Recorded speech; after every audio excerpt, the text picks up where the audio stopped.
하나님의 말씀 요한복음 4장 19절에서부터 30절까지 말씀입니다. 5장이죠. 5장 19절에서 30절 잘못 말씀드렸습니다. 요한복음 5장 19절에서 30절 함께 읽겠습니다. 19절. 그러므로 예수께서 그들에게 이르시되 내가 진실로 진실로 너에게 이르노니 아들이 아버지께서 하시는 일을 보지 않고는 아무것도 스스로 할 수 없나니 아버지께서 행하시는 그것을 아들도 그와 같이 행하느니라. 아버지께서 아들을 사랑하사 자기가 행하시는 것을 다 아들에게 보이시고 또 그보다 더 큰 일을 보이사 너희로 놀랍게 여기게 하시리라. 아버지께서 죽은 자들 일으켜 살리심 같이 아들도 자기가 원하는 자들을 살리느니라. 아버지께서 아무도 심판하지 아니하시고 심판을 다 아들에게 맡기셨으니 이는 모든 사람으로 아버지를 공경하는 것 같이 아들을 공경하게 하려 하심이라. 아들을 공경하지 아니하는 자는 그를 보내신 아버지도 공경하지 아니하느니라. 내가 진실로 진실로 너에게 이르노니 내 말을 듣고 또 나 보내신 이를 믿는 자는 영생을 얻었고 심판에 이르지 아니하나니 사망에서 생명으로 옮겼느니라. 진실로 진실로 너에게 이르노니 죽은 자들이 하나님의 아들의 음성을 들을 때가 오나니 곧 이때라. 듣는 자는 살아나리라. 아버지께서 자기 속에 생명이 있음 같이 아들에게도 생명을 주어 그 속에 있게 하셨고 또 인자됨으로 말미암아 심판하는 권한을 주셨느니라. 이를 놀랍게 여기지 말라. 무덤 속에 있는 자가 다 그의 음성을 들을 때가 오나니 선한 일을 행한 자는 생명의 부활로 악한 일을 행한 자는 심판의 부활로 나으리라. 내가 아무것도 스스로 할 수 없노라. 듣는 대로 심판하노니 나는 나의 뜻대로 하려 하지 않고 나를 보내신 이의 뜻대로 하려 함으로 내 심판은 의로우니라. 아멘. 38년 된 병자가 그 병에서 누임을 받았습니다. 그런데 어째서 유대인들은 또 그들이 말하는 율법은 38년이라는 긴 세월 동안 병의 굴레에 갇혀 지내던 사람이 그 아픔에서 벗어난 기쁨에 동참할 수 없었을까 하는 거예요. 왜 모든 죄악의 굴레에서 벗어난 이 놀라운 사건을 경이로운 마음으로 바라볼 수 없었을까? 38년 동안 누워있던 그 사람이 돌아다닐 수 있다는 그 감격을 왜 그들은 그 행복한 순간을 왜 함께 누리지 못했을까? 그들의 그 경직된 마음 때문에 그래요. 안식일법이 무너지는 것에 대한 두려움, 안식일 그 자체를 지키는 것에만 신경을 썼지 하나님께서 안식일을 주신 이유, 하나님께서 안식일에 무엇을 위해 하시는지를 정확히 몰랐기 때문이라는 거예요. 당연히 안식일에 아버지 하나님께서 하시는 그 일, 생명을 살리시는 그 일을 하는 예수님을 배척할 수밖에 없어요. 신앙생활을 하지만 하나님에 대해서 전혀 모를 수 있다는 것이 너무 놀랍지 않습니까? 우리가 그런 거예요. 교회는 열심히 다니지만 교회를 다니는 거지 하나님이 누구신지를 모를 수 있다라는 거예요. 어떤 그 규례에 묶여서 정말 하나님이 역사하시는 것이 눈앞에 보이는데도 내 가치 판단의 기준으로 자꾸 외면할 수 있다라는 거예요. 하나님의 마음을 모르는 그 무지에 대해서 예수님은 단호하게 말씀하시잖아요. 내 아버지께서 이제까지 일하시니 나도 일한다. 그러면서 예수님을 배척하는 유대인들에게 예수님은 하나하나 증명해 가시는 거예요. 첫 번째, 예수님께서는 안식일에 38년 된 병자를 살린 이 일, 생명을 살린 이 일, 모든 굴레에서부터 이 사람을 해방시킨 그 일은 아버지께서 하시는 일과 동일하다. 19절 20절에 보면 진실로 진실로 아멘 아멘이라는 말, 이거는 신적 권위를 가지고 하시는 말씀이다. 곧 하나님이 말씀하신다라는 거예요. 아들이 아버지께서 하시는 일을 보지 않고는 아무것도 스스로 할 수 없나니 아버지께서 행하시는 그것을 아들도 그와 같이 행하느니라. 아버지께서 아들을 사랑하사 자기가 행하시는 것을 다 아들에게 보이시고 또 그보다 더 큰 일을 보이사 너희로 놀랍게 여기게 하시느니라. 자녀들이 자라면서 아버지를 보고 자라잖아요. 어머니를 보고 자라잖아요. 앞서가신 누군가를 보고 자라는 거예요. 구역장이 누구느냐에 따라서 그 구역원들의 신앙 색깔이 달라진다 그러잖아요. 보고 따라가기 때문에 그래요. 롤 모델이라고 그러죠. 아드님이신 예수님은 아버지 하나님이 롤 모델이신 거예요. 그래서 아버지께서는 아드님에게 무엇을 하시는지를 다 보여주시는 거예요. 본 그 일을 나는 하고 있다. 그것뿐만이 아니라 더 큰 일도 보여주실 것이라는 거예요. 그럼 더 큰 일이라는 게 뭘까? 죽은 자를 살리시는, 부활의 놀라운 은혜를 하나님 아버지께서는 아드님 예수님께 보여주시고, 그래서 예수님은 죽은 자를 살리시는 거예요. 예수님께서는 독자적으로 무슨 일을 하시지 않아요. 아버지 하나님의 뜻에 철저하게 자신의 모든 것을 일치시키고, 이거를 완전한 순종이라고 그러죠. 내가 아무것도 스스로 할 수 없느라 듣는 대로 심판하노니 나는 나의 뜻대로 하려 하지 않고 나를 보내신 이의 뜻대로 하려 함으로 내 심판은 의로우니라. 예수님의 모든 판단의 기준은 아버지의 판단의 기준과 같아요. 그 철저한 순종. 처음 인간 아담이 선악을 알게 하는 열매를 따먹은 이유가 뭐예요? 옳고 그름을 내가 분별하겠다라는 거예요. 선악을 분별할 수 있는 능력을 내가 갖겠다라는 거예요. 그래서 하나님의 명령을 거역해요. 이게 인간인 거예요. 그 교만과 불순종과 예수님이 너무 다르잖아요. 예수님은 아버지 뜻과 자신의 뜻이 철저하게 똑같다. 완전한 순종을 하시는 거예요. 근데 예수님의 모습들이 성경에 꼭 나와 있는 거예요. 아브라함부터 세례 요한까지 하나님께서 택하신 아들들이 있어요. 이들은 모두가 공통점이 하나님의 뜻에 순종하는 사람들이었다. 연약함을 안고 살아요. 우리가 아브라함을 봐도 그렇고 성경의 인물들을 봐도 그렇고 다 연약해. 그렇지만 그 연약함과의 끊임없는 투쟁 속에서 아버지의 뜻과 자신들의 뜻을 일치시켜가는 거예요. 설령 그 길이 이 땅에서 내가 죽음에 이르는 길이라 할지라도 그들은 하나님의 뜻에 순종하는 삶을 살았다는 거죠. 그 모든 아들들의 결정, 그게 바로 예수님이신 거예요. 모든 것이 정확하게 하나님의 뜻과 일치시키는 그 순종, 예수님은 그 순종의 화신인 거예요. 그러니 당연히 하나님 아버지께서는 아버지의 뜻에 온전하게 순종하는 아들을 통하여 하나님의 그 뜻을 완성시켜 가시는 거예요. 그래서 모든 것을 다 맡기시는 거예요. 모든 판단을 다 맡기시는 거예요. 모든 이들이 아드님을 공경하게 하시는 거예요. 그리고 만약 아드님을 공경하지 않는다면, 예수님을 공경하지 않는다면 곧 예수님을 보내신 하나님 아버지를 공경하지 않는다라고 판단하시겠다라는 거예요. 아브라함에게 약속하신 것도 같은 얘기잖아요.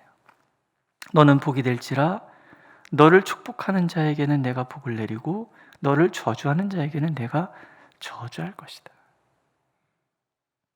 하나님이 누구를 높이신다고 하시는 거예요? 하나님의 뜻에 순종하는 사람을 높이시는 거예요. 그래서 아브라함에게도 너를 저주하는 자는 내가 심판할 것이고 너를 축복하는 자에게 내가 복을 내릴 거다.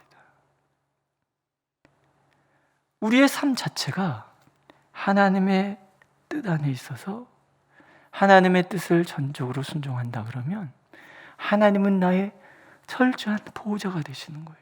후원자가 되시는 거예요. 보증인이 되어주시는 거예요. 언제나 내 편이 되어주셔서 아무도 나를 손대지 못하도록 나를 축복하는 자는 그것이 너무 기쁘셔서 그 사람까지도 축복하시는 그런 사랑을 우리에게 보여주시는데, 지금 예수 그리스도께 하나님께서 주시는 사랑이 그러하다라는 거죠.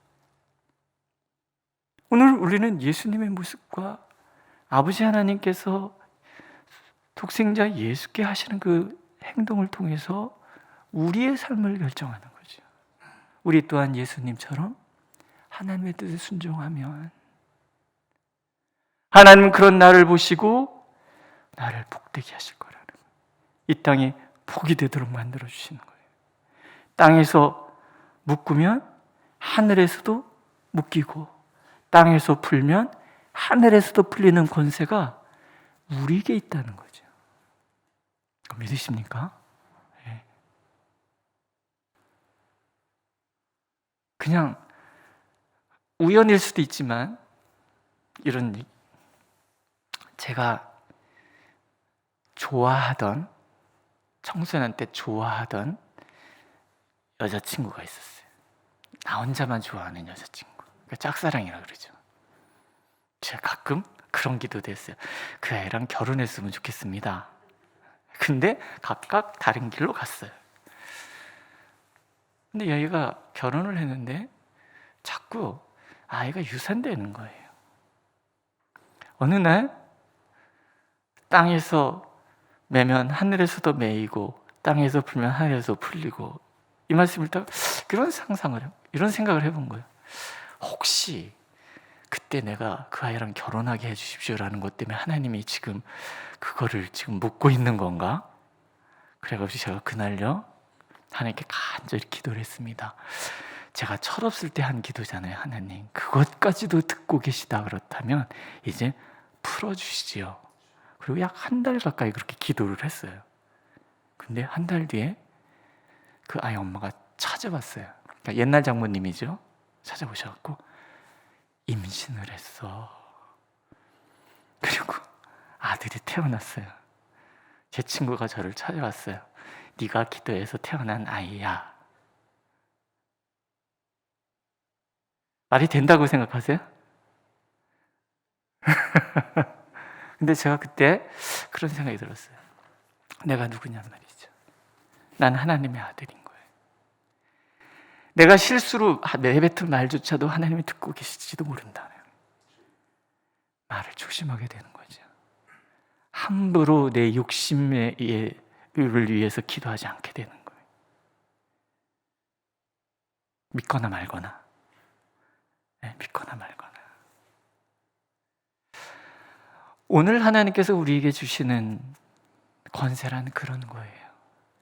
우리가 하나님의 뜻을 따라가면 내 작은 기도조차도 하나님은 외면하시는 법이 없는 거예요. 그게 잘못된 기도라 할지라도 그게 깨달아서 선한 열매로 바꿔주시는 한이 있더라도 하나님은 들어주신다는 거예요.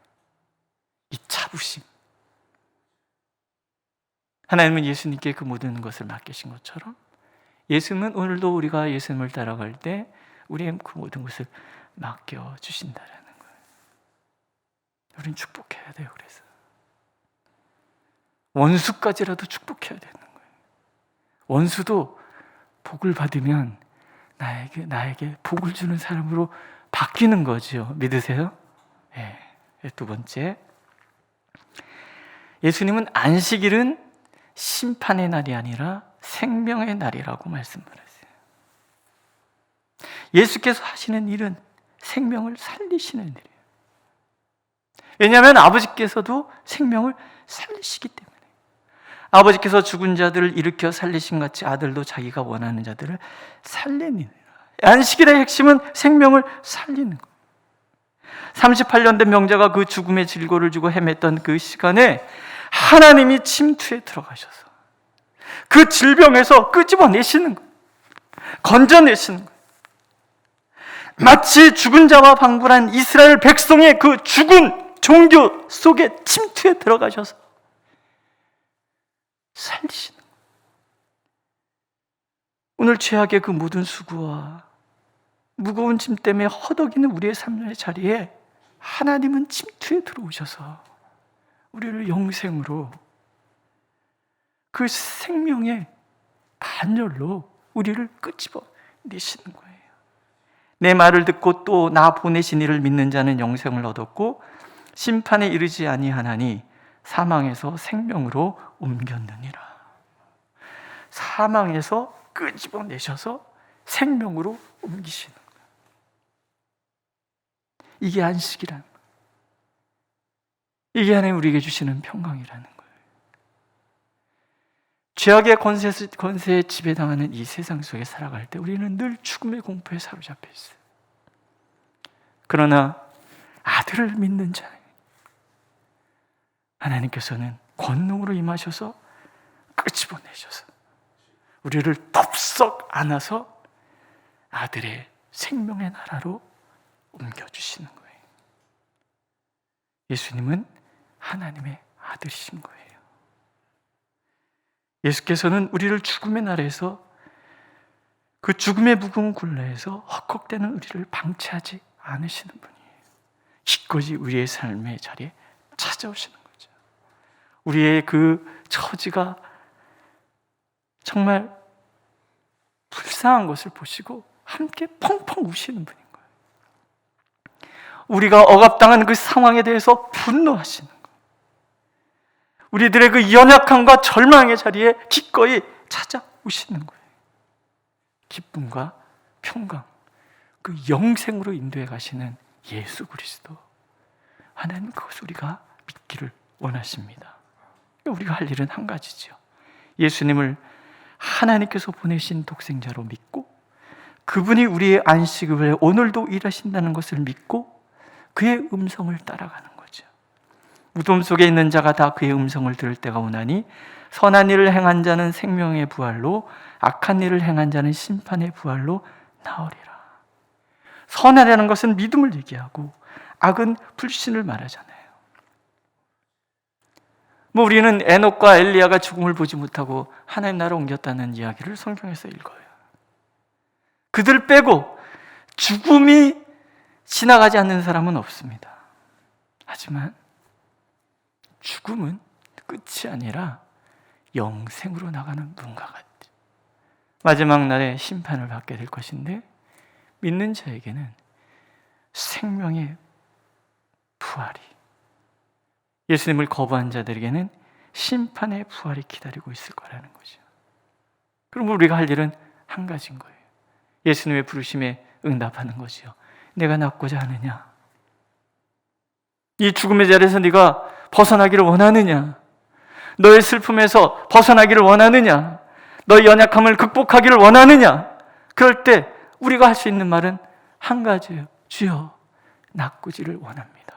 낫기를 원합니다. 벗어나기를 원합니다. 그러면 예수께서는 기꺼이 우리를 일으켜 주실 거라는, 일어나 걸어가라, 일어나 돌아다니라. 오늘도 그 말씀을 주시기 위해서 오늘도 우리를 주님은 찾아오시는 거예요. 질문하시죠. 내가 낫고자 하느냐? 아멘. 주여, 낫기를 원합니다. 기꺼이 응답하는 저와 여러분들이 되시기를 하나님은 간절히 원하고 계십니다. 기도하겠습니다. 오늘도 우리의 평안을 빼앗는 모든 것과 싸우시고 우리를 묶고 있는 모든 것을 푸시고 우리를 억누르는 모든 짐을 대신 지시고 때로 죄악에 대해서 분노하시며 우리의 연약함 때문에 오열하시고 그래서 다독이시고 끌어안으시며 안식으로 생명으로 인도하시기 위하여 끊임없이 일하시는 주님을 찬양합니다. 오시옵소서. 우리가 낫기를 원합니다. 우리가 구원받기를 원합니다. 영생을 누리기를 원합니다. 주여, 손 내밀어서 우리를 구원하여 주옵소서. 예수님의 이름으로 기도드렸습니다. 아멘. 하늘에 계신 우리 아버지, 아버지의 이름을 거룩하게 하시며 아버지의 나라가 오게 하시며 아버지의 뜻이 하늘에서와 같이 땅에서도 이루어지게 하소서. 오늘 우리에게 일용할 양식을 주시고 우리가 우리에게 잘못한 사람을 용서하여 준 것 같이 우리 죄를 용서하여 주시고 우리를 시험에 빠지지 않게 하시고 악에서 구하소서. 나라와 권능과 영광이 영원히 아버지의 것입니다. 아멘.